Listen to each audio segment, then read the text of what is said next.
Troisième réunion et conseil des ministres, gouvernement Sama Lukonde et Salemi Lelo sous vidéoconférence et Salama Kibongo na leadership ya président de la République Félix Antoine Tshisekedi Tshilombo tokozong la bino lobby pour na compte rendu pe ba détail boyeba que 46 policiers blessés pe 11 voitures ya la police touchées moko ezalaki kutu ya kotumba makasi nde bilan ya affrontement entre ba musulmans et Salema ki lobby na stade de Martyr lors ya clôture ya Ramadan tokena est armée congolaise ba déjouer attaque ya ba rebelle ADF oyo balingaki kosala na axe routier Beni Kasindi lelo mokili ezo célébrer journée internationale de famille bokozo ba détail ya ba élément o nyonso na kati ya édition na biso Kanbe News ya mokona lelo na mokolo ya lelo téléphone ekoma moninga ya moto kasi moninga ya lolenge nini mon cher obosani makama mikanda l'état na moka oyo il faut côte à gauche il faut côte à droite adi allô Nzambe téléphone badone na ngai Nzambe bapibile mukolo nini mon cher Megesili tokosuka na batepe ana suna mbongo ta alo nata yuko nete na tono yango ezali tiombo to ezo kasi na maso wana solution ezali nini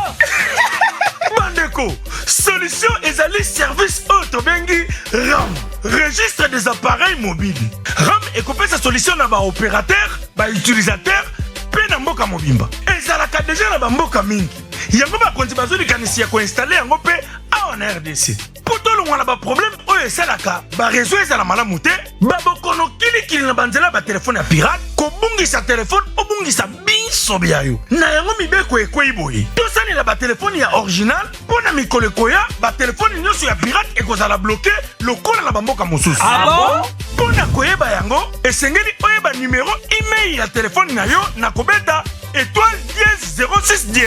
15 chiffres ekopesa yo otindi yango na SMS na 470 nde okozwa ba information nyonso ya telefone na yo soki ezali original RAM ekosunga biso soki obungisi telefone okima mbangu na opérateur na yo yende akosala RAM abloke yango esika ezali to adébloquer yango soki emonani tomitungisa te na RAM enregistrement ezali kosalama automatique na yango tobomba ba email na biso malamu po ekosunga biso na makambo ebele RAM ekotiela biso ba wifi internet ya ofele lokola na ba aéroport ba université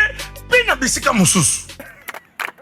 na RAM téléphone ekomi moninga solo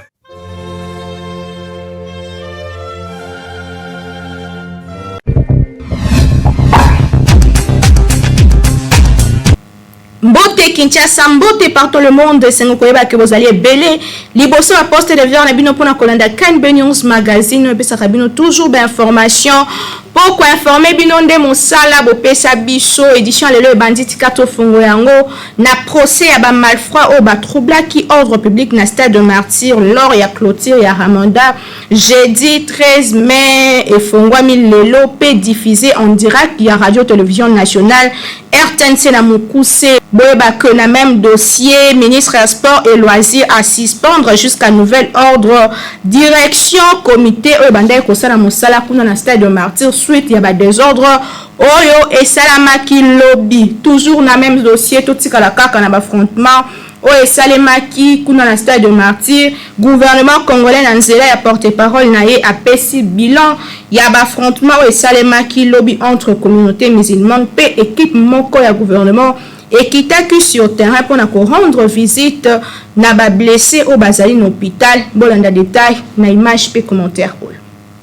Suite à l'affrontement et salimaki entre la communauté musulmane lors de la clôture et Ramadan, jeudi 13 mai na stade de Martyr, Premier ministre a pesa qui instruction na gouvernement y a quoi apporter assistance na ba victime blessée lors y a ba crossage au salimaki. Selon bilan provisoire au pesa na porte-parole du gouvernement, 46 policiers bazalaki blessés dont 8 policiers na état moko grave.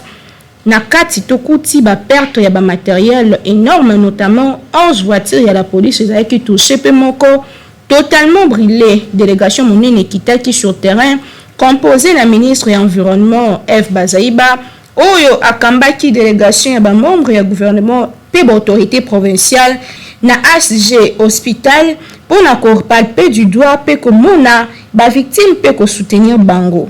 ya koyeba ezali que procès ya ba malfrat o ba troubla qui ordre public na stade de Martyr au nom ya Islam et fongami lelo pe diffusé en direct ya radio télévision nationale makambo o epesi pasi mingi pour tomesana kolobela pe ko dénoncer débordement pe violence ya la police kasi lelo tout o la police nde ezali victime donc que justice soit faite. Kinshasa et l'équipe partout.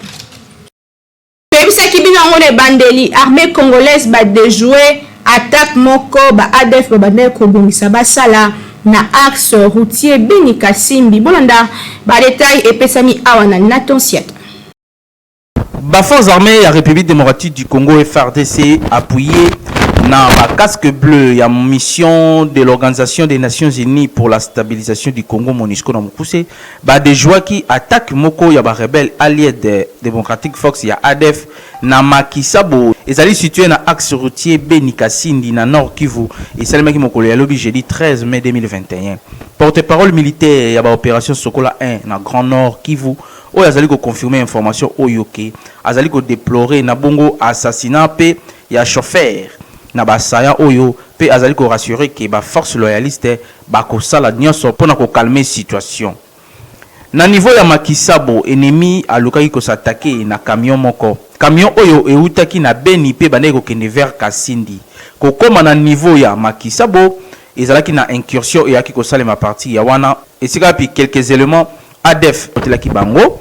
pe bayi ko embusquer camion na kati ya mutuka yango ezalaki na chauffeur na deux personnes mususu bazali ko accompagner ye kasi pona biso tango to komaki wana ezalaki lisusu na charge te na véhicule oyo c'est-à-dire biloko nyonso oyo ezalaki na véhicule oyo ezalaki ya koyibama pe babetaki masasi na chauffeur oyo na bongo MONUSCO oyo asalaki ke nzoto ya chauffeur oyo alors que azalaki déjà mowei et atteindre morgue ya Beni to komaki sur le terrain ba élément na biso ba ki kolanda ennemi tina ouest ya parc ndenge expliqué ki Anthony Mwalusha y porte-parole militaire ya ba opération Sokola 1 ya Grand Nord Kivu mardi eleki pour un rappel centre d'études pour la promotion de la paix la démocratie et les droits de l'homme CEPADO a affirmé qui a comptabilisé qui au moins 10 morts dans l'espace ya une semaine dans la région ya Beni dans le même moment armée a affirmé que abomaki 10 rebelles ya alliés de Democratic Force ya ADF depuis instauration ya état de siège na province ya Nord Kivu na Ituri. Kasi na ngambu ya Uvira pe kuna ba violent affrontement ezali ko salema o ezali ko opposer deux groupes armés na ba au plateau ya Uvira depuis mokolo ya mercredi ti lelo vendredi ezali ko continuer. Selon ba source militaire sur place ezali bongo ba miliciens tuinganeo oyo bazali ko s'affronter na ba mai Bilonze Bishambuke ba on bazali ko appartenir na communauté moko na kondime la capitaine Dieudonné Kasereka porte-parole ya armée na partie sud oyo ya Sud Kivu oyo alobaki na presse que deux groupes rebelles oyo bazali ko s'affronter depuis maintenant un mois pe ba combat oyo et c'est occasionné déjà déplacement il y a plus ou moins 5000 personnes azali ko renseigner pe que bilan ya ba violent combat oyo ezali signalé depuis mercredi kino vendredi 14 mai 2021 ezali na no konité ba source sur place na au plateau bazali ko souligner que mai moko akufa ki pe 3 civils bazali blessés pe bato mususu bazali ko kufa côté ya ba miliciens tuinganeo o ezali dirigé na colonel déserteur Michel Rukunda Makanika. Par ailleurs société civile ya territoire ya Uvira bazali ko indiquer que ba déplacer nyonso bazali ko vivre siko sans assistance pe mingi kati na bango bazali na ba famille d'accueil. Pe sengeli ko rappeler que depuis clôture ya dialogue intercommunautaire na au plateau ya Fizi Uvira na Mwenga le 31 mars eleki na Kinshasa situation sécuritaire et se dégrader lisusu na ba affrontement entre ba groupe armé communautaire oyo na kondimela baromètre sécuritaire ya Kivu oyo ezali ko tika biso to kanisa que ba engagement oyo ezalaki prise à l'issue ya dialogue oyo notamment cesser le feu pe dépôt ya ba armes ezalina no respecter te to banzake état de siège oyo e fandi kote kuna e kosilisa buzoba oyo nyonso pe population afanda na kimia na ye Kinshasa eleki partout. lors ya passage na ye kuna na Kolwezi na Lualaba, chef de l'État congolais asalaki conseil de sécurité provincial pe yambo ya koreganye Kinshasa ye akutanaki bongo na Gabriel Kyungu wa Kumwanza basolaki masolo mwa mingi na oyo etali avenir mboka na biso. Nathan Siata azongi lisupo na badetail.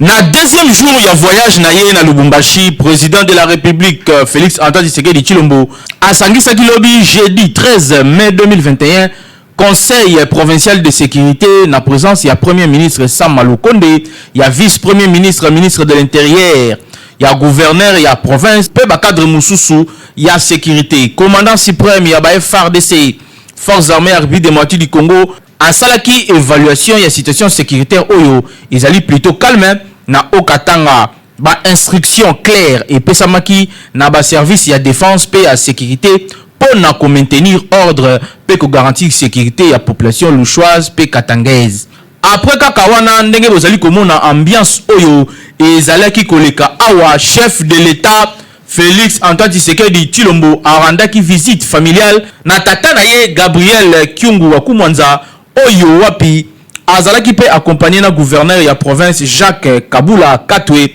Décor ezalaki planté pour na circonstance yango ba cadre pe ba militant na ba militante ya INAFEC bazalaki ebele ko yemba pe kubina ezalaki wana tango azwaki maloba. Gabriel Kyungu wa Kumwanza émotionné alobaki boye. Merci, Monsieur le Président, le peuple croit en vous, en votre personne. Merci pour na yebi ke peuple andimelaka yo pe bomoto na yo tondimi ke na yo tokomona clair peuple ako se retrouver omonite ke olobaka tango nyonso butu pe moi le peuple d'abord. Président de la République Félix Antoine Tshisekedi Tshilombo yepe na tourna ye a reconnaîtra ki komi kitisa ya baba Kyungu wa Kumwanza oyo ye alobi abengaka ye affectueusement le seul papa qui nous reste. Je remercie mon papa, comme je l'appelle affectueusement, le seul papa qui nous reste. Na remercier mingi papa ndenge na mesana kobenga ye le seul papa qui nous reste. Azali penza na komikitisa mingi pe yende na tielaka motema awa na Grand Katanga. Na sepelaki po boboyaki kokoya na tribalisme. Boboyaki bokabwani. Bosalaki malamu ndenge boyokaki voix ya patriarche. Nga naza déterminé ya kozongisa sécurité na Congo mobimba. La sécurité sur l'ensemble du territoire national. Président Félix Antoine Tshisekedi Tshilombo yambo ya kosilisa message na ye ayebisaki population ya Okatanga bazala vigilant pe ba soutenir ba service de sécurité pour na kosilisa violence pe insécurité. Histoire et ko retenir que Vilan Ankoro oyo eyambaki président de la République lelo eyambaka ye déjà na mois d'août ya 2017 en tant que président ya RASOP oyo ezali rassemblement ya opposition na 2017 Kinshasa et l'équipe partout.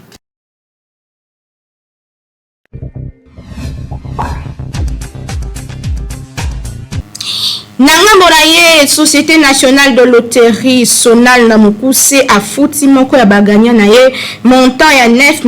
650 450 francs congolais. Bon, on a des détails na Nathan Siata toujours. Kaka ndenge boyebi nzambe na bango nyonso ye apesaka mbongo ya lipa na nguba te to mbongo ya mikate na tongo kasi ye apesaka mbongo ya mapangu. Lelo na agence ya Barumbu Société nationale de loterie afutaki papa Octave montant ya 9 650 400 francs congolais oyo aganyaki na course ya mokolo ya le 11 mai oyo eleki na présence ya ba agent pe ba cadre ya Société nationale de loterie Sonal pe na ba parière oyo ya agence ya Barumbu boyoka heureux gagnant ndenge apeselaki na micro ya KNB. A gagné 9 650 400 francs. Bana bandeli ya pémi. Un peu en retard mais éthique na bana kala. Bana bana. Un peu de sonate à donc traîner comme ça. Mais sonate ça c'est que on a gagné. Tic tac. bapesa ngai top nasengi te bato bakobeta PMI et surtout que bajeune baza komiintéresse nango te a gagné mais ça souffle ça basali grâce. Monsieur Juvenal ya Sonal pe azangaki maloba te pona ko encourager babeti nyonso ya PMI. te biso Sonal ezali ti bondimi eza cet esprit moto atindikaka bato bagani biso tolakisaka bato bagani bomoni bino moko papa aganye aza directeur retraité ya Sonas papa Oscar bayebi ye moto aganye awa na barumbu parce bagani mosuku azalaki donc ye andimela biso oyo mpe akondimela biso so ekobeta akoganye mbongo na ye si nous existons parce que déjà nous font confiance venez jouer et vous passerez de votre état de la pauvreté na état ya richesse tolobaka Sonal eza hôpital ebikisaka maladi moko ya mpiaka maladi wana eza na hôpital mosuku te kaka Sonal ozalaki mpiake oye okomi millionnaire neti papa wana olandi ye ngai alobi retraité azwa eloko te mais mpona Sonal azwi mosolo nyonso wana Sonal PMI bino bato botiaka tembe na PMI botala papa Octave ndenge akomi millionnaire na minute ya kotanga ancien directeur ya Sonas mais abetaka PMI lelo nzambe ayoki losambo na ye a gagné ba million bondimela ngai yo pe otikela na ndako kotaka doute continue kaka kobetaka ba 1000 francs okobanda kolia kaka bambongo mikate na bambongo ya lipa mateko fele kasi soki oza na besoin ya lopango ba million j'ai ya solo o eza na monopole na République démocratique du Congo ezali kaka PMI beta po olonga mpiaka na kati ya République démocratique du Congo keba okolala mpiaker lobby olamuki millionnaire et Kinshasa et l'équipe partout.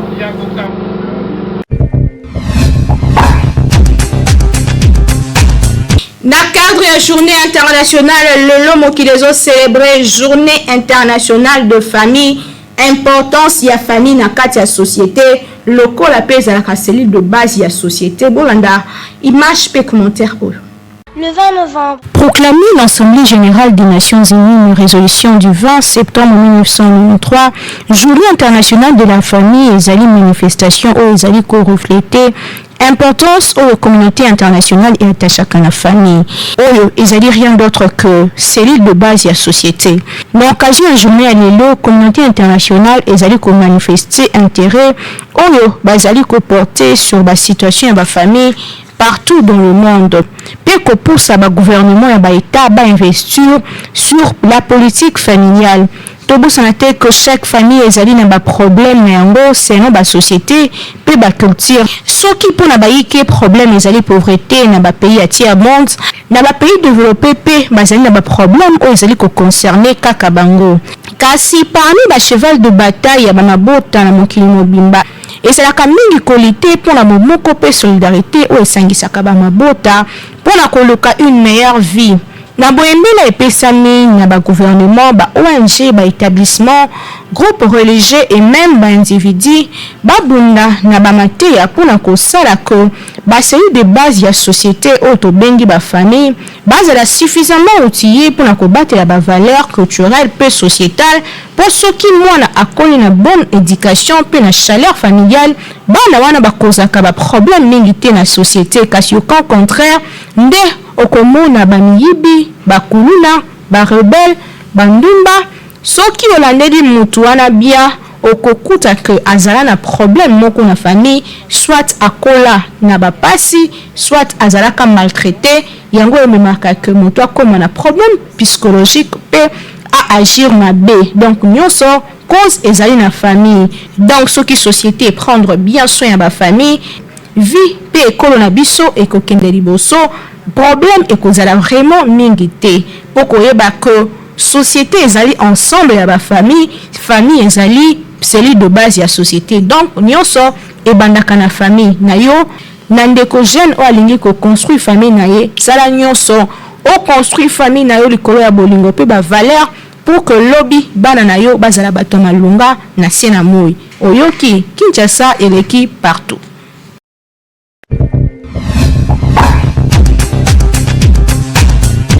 KNB première chaîne d'actualité en continu Kasina Lingala Ezo pe sabiso bilengi ngeli nulle part ailleurs bozwa ba extrait ya ba émission o ezali déjà en ligne na chaîne na biso YouTube kasi kobosa na kosabonner te. Na Combo en tant que président interfédéral IDPS et Grand Équateur et Grande Province orientale totombeli mokonzi wa mboka longonya monene pe matondo mingi na ndenge asali mabimana bandeko babiso bawe ebele na bitumba bina bya batomboki eloko moko ya mutuya tuza kosenga na ye atia tina niveau à secteur bakonza basoda ba chef secteur ba entité nyonso décentralisé et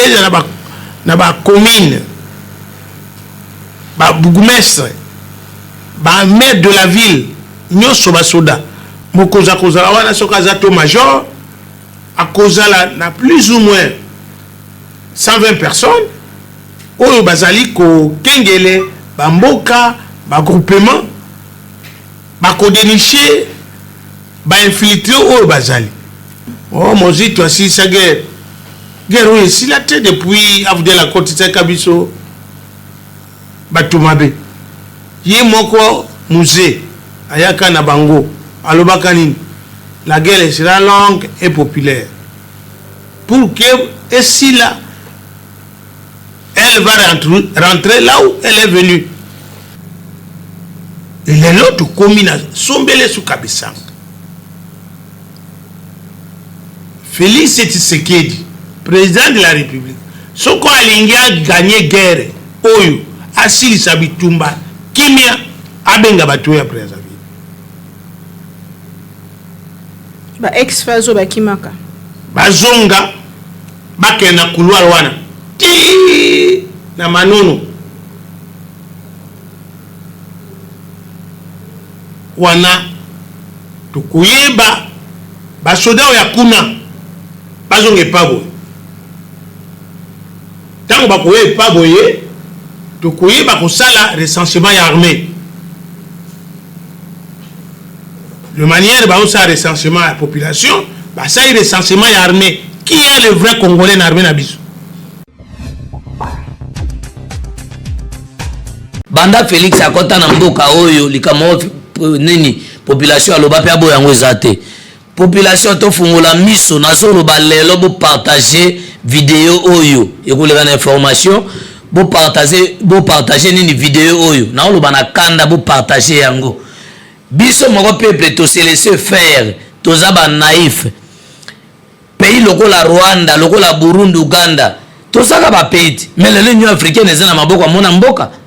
yenda zokamba akepa homologue na ye Yoweri Museveni yenda za président de l'Union africaine mais pas pays américain pas petit pays zo saka na biso qui empêche de infiltrer pays armée na bango na okaki sonne ya kolobake armée na biso ko réussir te parce que toza infiltré na zaka na sei mikondo kuna soki des Ugandais baza na armée congolaise nde bomisi armée lokuta na lina lo ba vérité lelo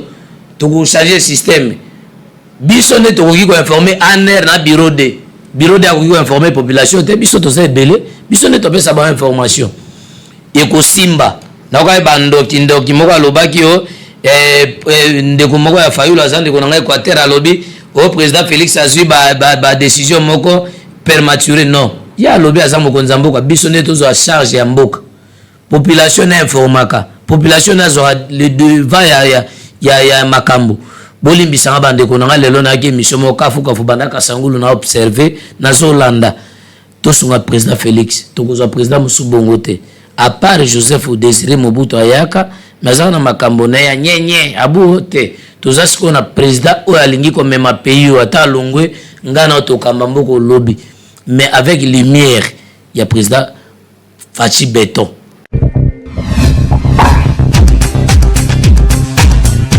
Lelo mutuna etunami combien de temps esengeli kopesa mobali sima ya kosala près d'autres pour kaya converser d'autres. Est-ce que ils allaient 2 ans, 3 ans, 4 ans,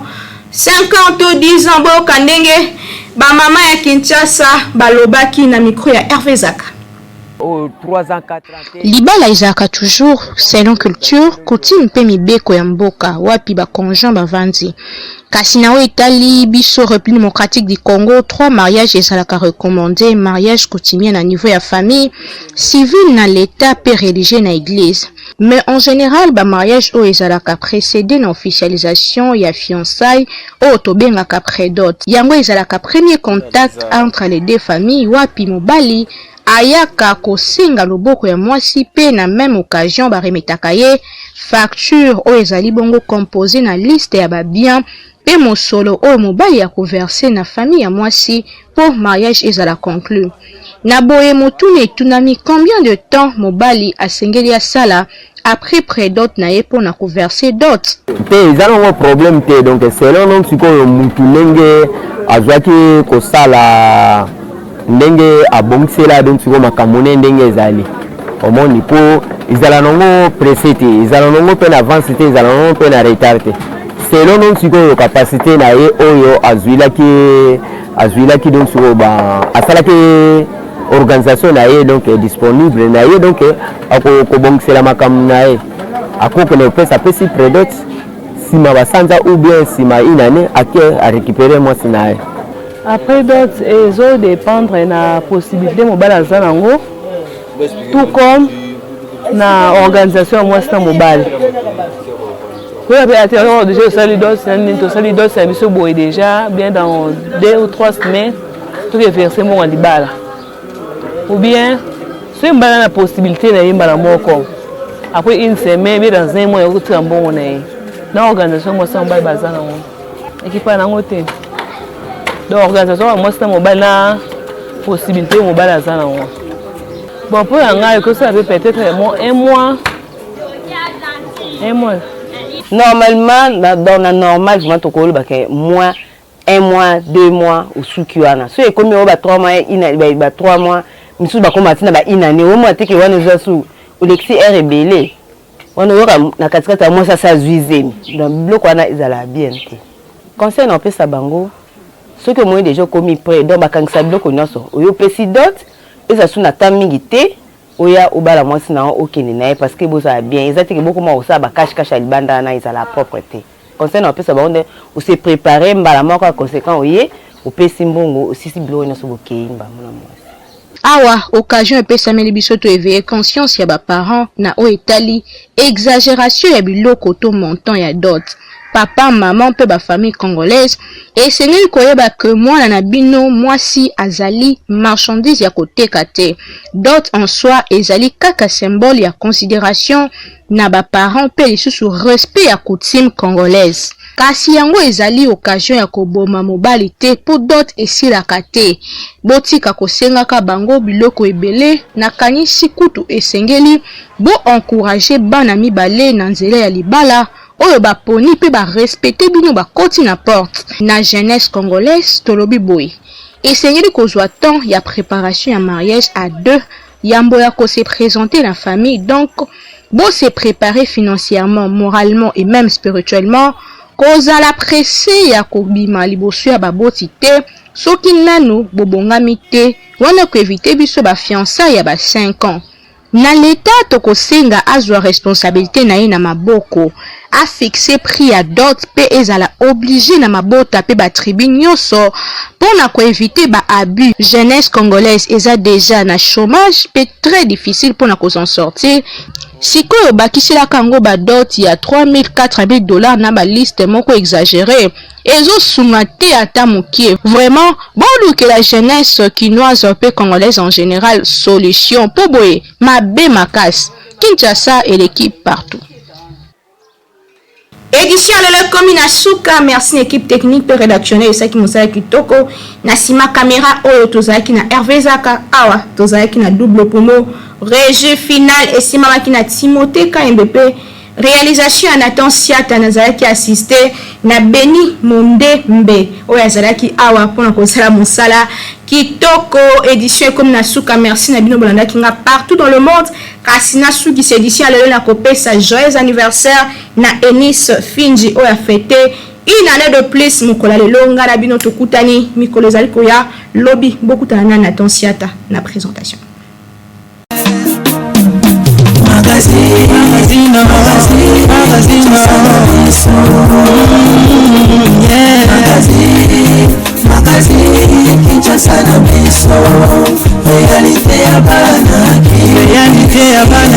Réalité ya bana kino